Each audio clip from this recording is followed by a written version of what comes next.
guys, start na naman kami ng blasting. Ayan si Master Alan nagbo-blast. Dito kami sa Palmerston. Panibagong bahay na naman pero isa lang yung may-ari. Ang project namin ngayon ay roof and wall.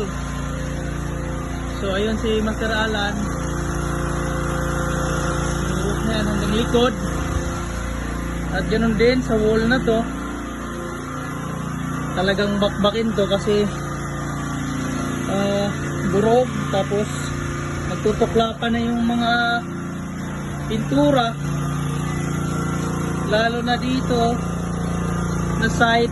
So ang days na binigay ni boss sa amin dito ay 10 days. So good luck sa amin, sana matapos namin. So tatanggalin daw to para ma-access namin yung doon sa likod. So ayan, ito yung gamit namin.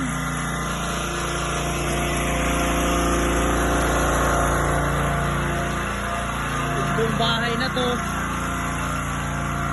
dito, tuklapin. Mukhang maganda pa pero kailangan talagang tuklapin yan kasi bumibitaw na yung pintura, hindi na maganda. Maraming bintana. Yung bintana nila guys, lumang klaseng bintana pa. Mahirap i-access yun sa loob. Pero kaya yan. Basta andyan si Master Alan. Yan. Itong bahay to. Malaki. Maraming babakbakin. Yan o. Kita nyo yan guys.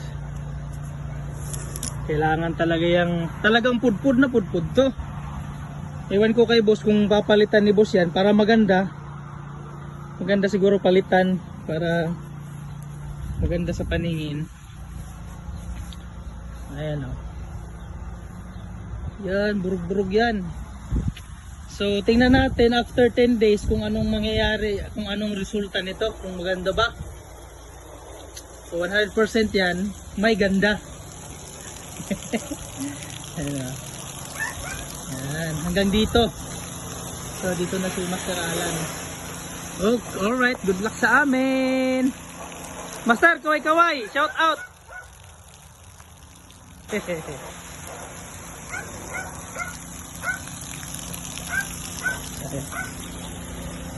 Ayan o, dami lumot. Maganda siyang bahay na ito.